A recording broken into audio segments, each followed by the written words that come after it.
Bonjour, monsieur Tiken Diafakoli. Bonjour. Bienvenue. Bonjour la Guinée, comment ça va? Nous allons très bien. Bienvenue sur Film FM et dans cette émission, Mohamed Mara. Alors, Tiken, vous avez chanté en 2000 pour qu'on libère un démocrate.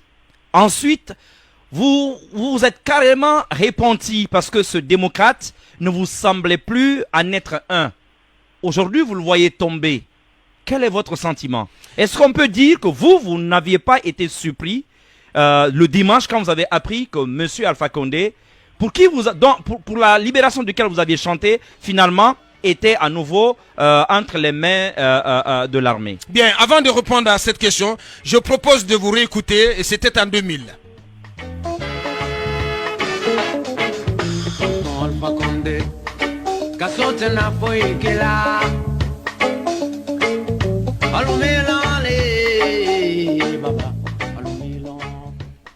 Bien. Nous vous écoutons, monsieur Fakoli. Bon, écoutez, en 2000, nous étions dans un combat pour la démocratie. Donc, du coup... Vous voudrez bien stopper le poste radio qui semble allumé à vos côtés, s'il vous plaît. Oui, comme ça. Bien. Ouais. Allez-y. Okay, c'est bon. Oui. Donc, je disais qu'en 2000, nous avons chanté pour que Alpha Condé soit libéré, parce que effectivement, le reggae est dans le combat pour la démocratisation du continent africain. Oui. Donc, voilà. Et donc, voilà, il était en prison. Moi, je trouvais que c'était injuste qu'il soit en prison après les élections présidentielles. Et c'est ce combat que j'ai mené. Je n'ai pas mené ce combat qu'en Guinée. Voilà, c'est vraiment sur tout le continent, tout le continent africain. Oui. Maintenant, voilà, vous avez remarqué que quand il a commencé à déconner, j'ai pris position auprès du FNDC pour amener M. Alpha Condé à reprendre le chemin de la démocratie pour laquelle il s'est battu il y a quelques années. Donc voilà un peu mon impression, quoi. Voilà. Oui, mais quelle lecture faites-vous de la transformation de l'homme? On a l'impression que l'intellectuel africain change systématiquement quand il quitte l'opposition pour le pouvoir. Quelle lecture faites-vous de cette transformation? Je pense qu'il a pété les plombs. Je pense le pouvoir est monté à la tête. Il se croyait tout puissant. Et je pense qu'il n'écoutait personne. Voilà, je pense même que il ne devait pas écouter même ses collaborateurs. Alpha Condé, lui, il se considère comme un chef qui décide. Et voilà, moi je l'ai rencontré quand il est sorti de prison. Oui. Il m'a appelé pour me remercier. Nous avons déjeuné ensemble à Paris.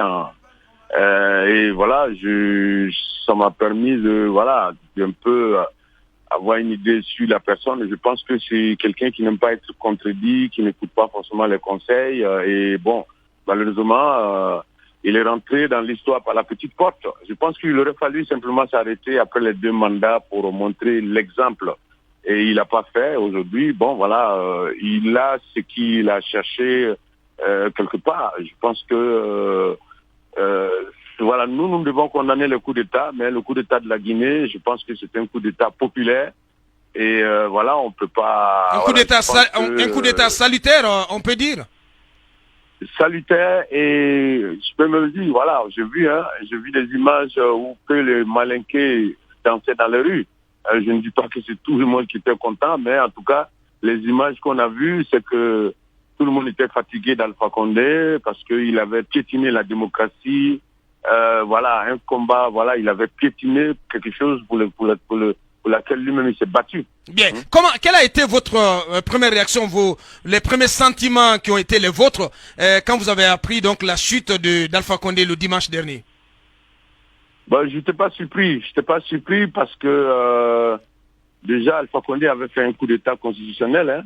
Donc voilà, c'est vrai que des élections, le référendum a été organisé, mais bon, tout le monde savait que le oui allait remporter, puisque voilà, c'est l'équipe d'Alpha Condé quelque part qui organise les élections. Et puis vous savez, en Guinée, Je pense qu'il faut profiter de la transition pour changer ça. Quand vous êtes président, alors tous les gouverneurs vous suivent, tous les préfets vous suivent, tout le monde vous suit.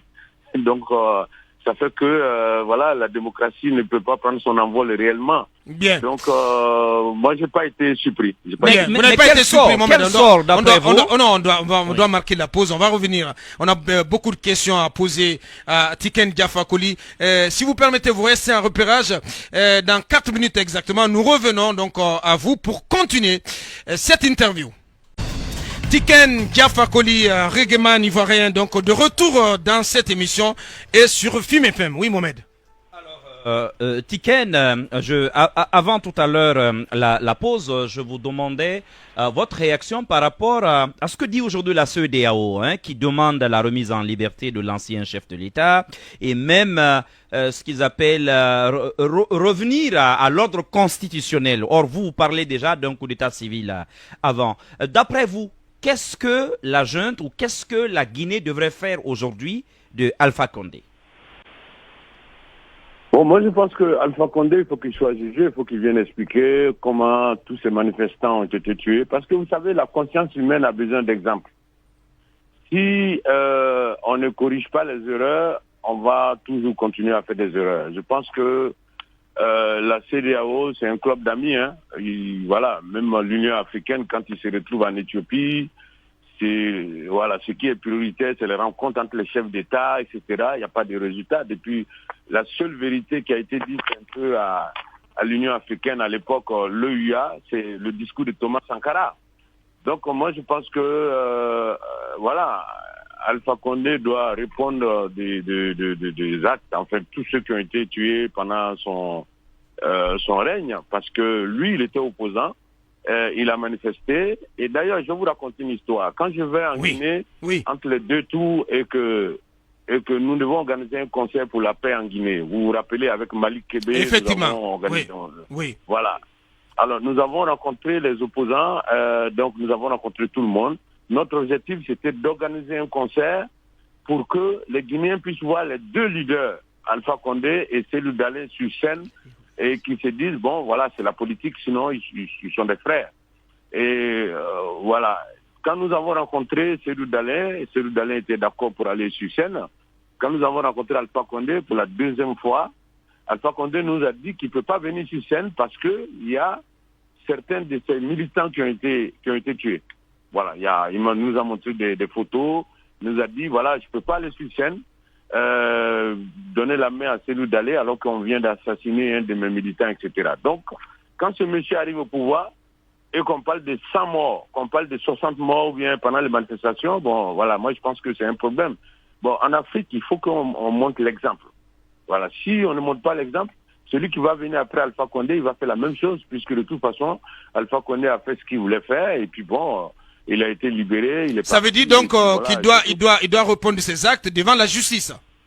Ah oui, c'est ce qu'il faut faire. On a besoin d'exemples. Donc il ne doit pas être libéré. Il ne doit pas être libéré de sitôt comme le demandent les chefs d'État de la sous-région. Non, je pense qu'il ne faut pas écouter les chefs d'État de la sous-région qui viennent négocier pour un ami. Donc la Guinée a l'occasion aujourd'hui, avec cette transition, j'espère que les Guinéens seront ensemble, parce que tant qu'il y aura le problème Peul Malinké en Guinée, les Guinéens ne s'en sortiront pas. C'est comme en Côte d'Ivoire. La Côte d'Ivoire est un pays aujourd'hui où, voilà, un pays qui est bien parti, mais il y a une division entre les ethnies, donc c'est un problème. Il faut que les Peuls et les Malinké et les Soussous, les Gressais, tout le monde se mette ensemble pour montrer ce qu'ils souhaitent que cette transition soit. Voilà. Et je pense que c'est ce qui peut. Sinon, si les Guinéens restent divisés, je vous peux me croire, quel que soit celui qui viendra, excusez-moi du terme, il va enculer tout le monde comme Alpha Condé l'a fait. Tiken Jah Fakoly sur Film FM, Damirador, Talibé Barré. Monsieur Tiken, est-ce que depuis le coup d'État du 5, vous avez pris l'initiative de chercher à rentrer en contact avec le colonel Mamadi Doumbouya? Si ce n'est pas fait, est-ce que vous comptez le rencontrer en venant justement ou le téléphoner, le rencontrer ici même à Conakry, et quel message vous pourriez avoir à lui délivrer? Ben, effectivement, j'ai prévu aller à Conakry rencontrer le colonel Doumbia, comme je l'avais fait pour Dadis Camara, qui m'a pas malheureusement écouté. À l'époque, les Guinéens se souviennent, je suis allé en Guinée rencontrer Dadis Camara. Et ce que j'ai dit à Dadis Camara, je lui ai dit, Monsieur le Président, faites comme ATT, ne faites pas comme Robert Gueye en Côte d'Ivoire. Voilà. Organisez des élections et partez. Peut-être qu'un jour le peuple vous rappellera. Maintenant, voilà, malheureusement, j'ai pas écouté. Donc, c'est le même discours que je vais tenir devant le colonel Doumbia. Si j'ai la chance d'être reçu. En tout cas, je compte le faire dans les mois à venir, dans peut-être au mois de, excusez-moi, au mois de novembre, parce que là, je suis en route pour le Canada pour quelque chose. Donc, je peux pas être libre avant le mois de novembre. Donc, dès que je serai en Afrique, de retour en Afrique, j'irai en Guinée. Et puis parler au colonel Doumbia. Oui, pour lui adresser quel message? Oui. Ben, je lui dirais de prendre les exemples en Afrique. Il y a eu ATT, ATT qui a fait un coup d'État au Mali, donc qui a organisé les élections, qui est parti et qui est revenu par la voie démocratique et qui a été élu 2 fois. Et je pense que si le général Gueye qui avait fait la même chose en Côte d'Ivoire, au moment où Alassane Ouattara et Bédié, etc., ont commencé à se taper dessus, le peuple allait dire, bon écoutez, monsieur le général Gueye, venez redresser la maison encore. Et donc c'est le conseil que je vais donner au colonel Doumbia. Je vais lui dire, allez-y, organisez les élections, donnez l'occasion à la Guinée de prendre définitivement le chemin de la démocratie. Nous avons mis de l'espoir à Alpha Condé, malheureusement on a été déçus. Je pense que les prochaines élections en Guinée, il faut que les Guinéens insistent sur des débats télévisés. Que tous les candidats viennent sur le plateau pour expliquer ce qu'ils vont faire quand ils vont être présidents. Il ne faut pas que les gens votent parce que les Peuls doivent voter tel ou parce qu'il est Peul, ou bien on doit voter tel ou parce qu'il est Malinké ou Guéressé, etc. Il faut que les Guinéens soient ensemble pour exiger. C'est le peuple guinéen maintenant, à partir de cette transition, qui doit se mettre ensemble pour se faire respecter, pour donner leurs conditions à ceux qui doivent diriger le pays. Je pense que, voilà, j'ai l'intention en tout cas de venir en Guinée, comme je l'ai fait à l'époque. Non seulement pour rencontrer le colonel Doumbia, mais aussi organiser un grand concert pour faire passer des messages aux Guinéens. Très bien. Monsieur Tiken, vous êtes favorable à ce qu'Alpha Condé réponde de tous les crimes qui lui sont reprochés suite donc aux différentes manifestations qui ont enregistré des morts en Guinée. Aujourd'hui, le débat se pose. Ceux qui sont favorables à ce qu'Alpha Condé réponde sont quand même divisés devant quelle juridiction? On sait que le FNDC a saisi des avocats qui ont déjà saisi la CPI. Est-ce que pour vous, Alpha, c'est devant des juridictions guinéennes ou devant la CPI? Vous savez, beaucoup d'Africains sont contre la CPI, mais le problème c'est qu'on n'a pas de juridiction crédible sur le continent africain pour juger ces chefs d'État. Vous avez vu la dernière fois, il y a un tribunal qui a été mis en place pour juger Hissène Habré. Alors Hissène Habré a été jugé et le tribunal avait promis dédommager les victimes. Jusqu'à présent on attend. Donc je pense que avant que nous ayons une justice une juridiction crédible, une juridiction panafricaine crédible, voilà, il faut pas négliger la CPI. Il faut, voilà, parce qu'il n'y a que la CPI qui effraie aujourd'hui malheureusement nos dirigeants. Les dirigeants n'ont pas peur aujourd'hui de leur peuple parce que les gens ils viennent, ils tuent, après on les met en prison, ils sont libérés, après ils font la belle vie, donc ça fait que les choses ne changent pas. Il faut que pour une fois, voilà, comme cela a été fait au Mali à l'époque, malheureusement Moussa Traoré a été libéré après et était devenu un saint même à la mosquée. Bon, ça c'est les Africains. Maintenant, il faut que l'exemple soit montré en tout cas, que les gens qui sont morts, parce que les jeunes qui sont sortis en Guinée pour aller manifester et qui ont été tués, il faut qu'on nous explique pourquoi, qui a fait ça, etc. Sinon, voilà, celui qui va venir après Alpha Condé, il va faire la même chose. Donc pour vous, Alpha Condé doit être jugé devant la CPI? Ah, ce serait bien. Allez-y, Mohamed Kaba. Alors, Fakoly, la limitation du mandat en Afrique pose un sérieux problème. Moi, je voudrais un peu qu'on se replonge dans votre pays d'origine, la Côte d'Ivoire. Pratiquement et quasiment, c'est le même syndrome. Qu'est-ce que vous avez pu dire à Alassane Ouattara et malgré tout cela, Alassane Ouattara est aujourd'hui au pouvoir et tout va bien. Il fait un troisième mandat et tout va bien en Côte d'Ivoire. Qu'est-ce qui a marché en Côte d'Ivoire et qu'on peut importer en Guinée comme modèle démocratique aujourd'hui? On vous accuse de plus être dur à l'égard d'Alpha Condé que de Ouattara. Et donc que vous caresserez dans le sens des poils. Que répondez-vous, Fakoli? Non, je pense que ceux qui disent ça ne me suivent pas. Je pense qu'il faut aller voir les vidéos. Moi, le morceau Fou que j'ai chanté où j'ai parlé d'Alpha Condé, c'est un morceau que j'ai chanté d'abord contre Alassane Ouattara. Ça s'appelle Troisième Dose. Si vous cliquez maintenant, là, si votre technicien clique Troisième Dose, Tiken Jah Fakoly, vous pouvez le faire passer, vos téléspectateurs le verront. Bien. Donc voilà, j'ai chanté contre le troisième mandat d'Alassane Ouattara. Et quand il a décidé d'y aller, parce qu'il faut savoir que nous, on avait gagné le combat en Côte d'Ivoire, on avait réussi à faire reculer Alassane Ouattara. Et puis il y a eu, c'était imprévu, la mort du Premier ministre à 3 mois des élections. Et puis Alassane Ouattara a décidé de se rétracter et de faire ce troisième mandat. Et là encore, je fais une vidéo pour dire non au troisième mandat d'Alassane Ouattara.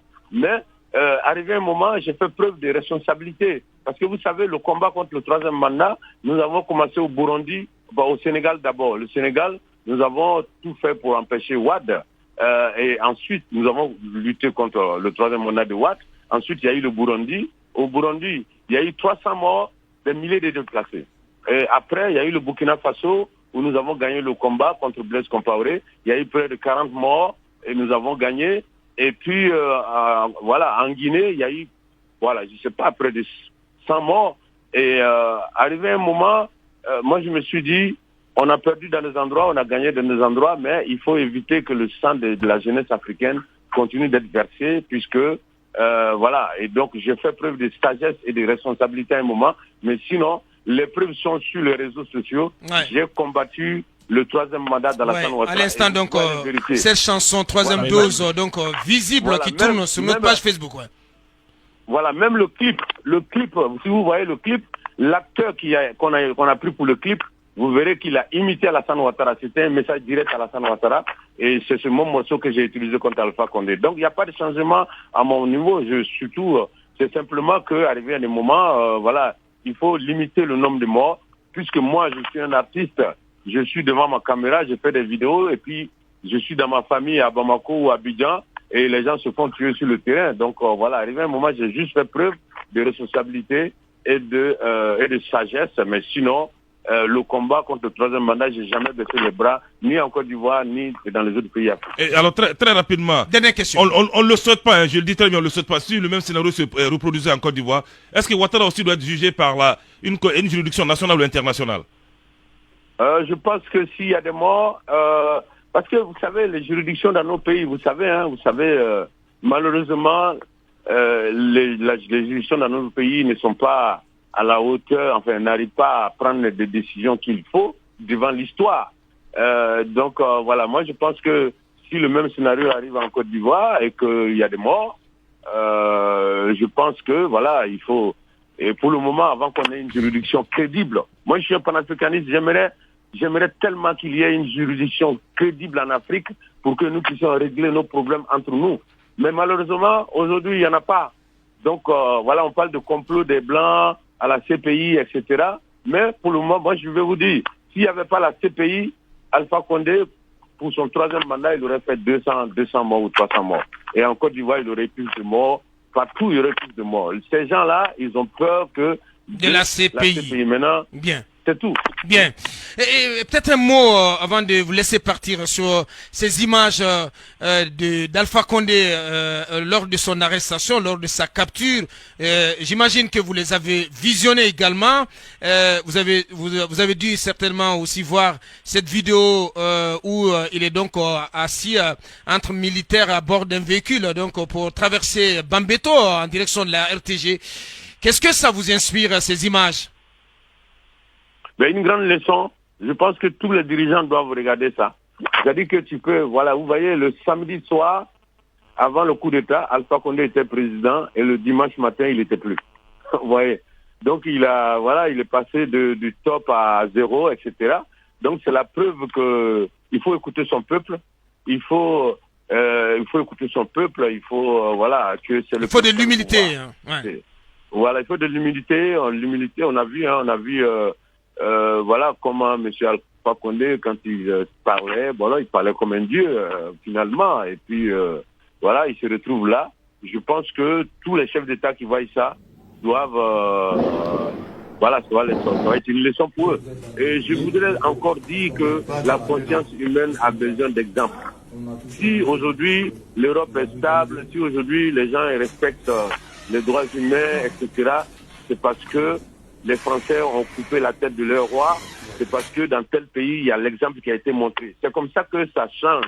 Tant qu'on va rester en train de se baratiner, en train de dire non, faut pas faire ça. Non, il faut qu'on soit radical si on veut que l'Afrique change. Très si bien. on n'est pas radical, on va rester là, dans la même situation, et les dirigeants qui vont arriver, ils vont s'enrichir. Alpha Condé était à Paris, ici, tous les jours dans un café. Aujourd'hui, il est milliardaire parce qu'il est devenu président. Donc, il faut qu'on montre l'exemple. Si on ne montre pas l'exemple, l'Afrique ne changera pas. Bien. Ouri, vous avez forcément, parce qu'on doit le laisser. Tiken, juste une curiosité. Je me dis, est-ce que Tiken prend une promesse aujourd'hui parce que votre pouvoir c'est le studio, c'est la musique. Est-ce que vous feriez par exemple un tube pour Colonel Doumbouya s'il arrivait à faire ce que vous demandiez tout à l'heure, faire organiser des élections et partir tout simplement? Est-ce que Tiken rentrerait en studio? Ah oui, et vous savez, moi le reggae n'est pas griot, le reggae ne chante pas normalement pour les gens, mais on fait des exceptions. Voilà, par exemple, quand Alpha Condé était en prison, j'ai trouvé que c'était injuste. Donc je dirais que c'est ce morceau même qui a fait connaître Alpha Condé dans toute l'Afrique francophone. Et donc voilà, et si le colonel Doumbouya organise des élections transparentes, équitables et exige des débats, il faut qu'il y ait des débats. Il faut que les candidats viennent dire ce qu'ils sont prêts à faire pour la Guinée. Comme ça, moi je sais que la jeunesse guinéenne est très réveillée, hein, elle est très réveillée et elle prendra note. Et si le candidat devient président et qu'il commence à déconner, elle va dénoncer. Et donc, si le colonel Doumbouya fait les choses comme on le souhaite, comme la majorité des Guinéens le souhaitent, il n'y a pas de raison que même si c'est pas Tiken Jah, c'est sûr que certains artistes chanteront son nom, comme je l'ai fait pour Amadou Toumani Touré. Vous pouvez aller sur Internet, vous faites Tiken Jah, Amadou, vous verrez que lorsque Amadou Toumani Touré a décidé de partir, parce que lui, il a refusé le 3e mandat. Il a dit non au 3e mandat au moment où des Maliens s'apprêtaient à manifester pour lui demander de faire un 3e mandat. Il les a interpellés pour leur dire non, moi je m'en vais. Et donc, voilà, c'est en ce moment que j'ai sorti le titre Amadou, pour marquer dans l'histoire cette action-là. Et Très donc, bien. si le colonel Doumbouya fait la même chose, il n'y a pas de raison qu'on ne le fasse pas rentrer dans l'histoire par la grande porte. Très bien. Et je le lui dirai de vive voix quand je vais venir en Guinée, Inch'Allah. Inch'Allah. Il ne reste plus qu'à vous dire grand merci à Fakoli. Merci d'avoir pris la parole chez nous ce matin. Ifakoli. Mba. Merci.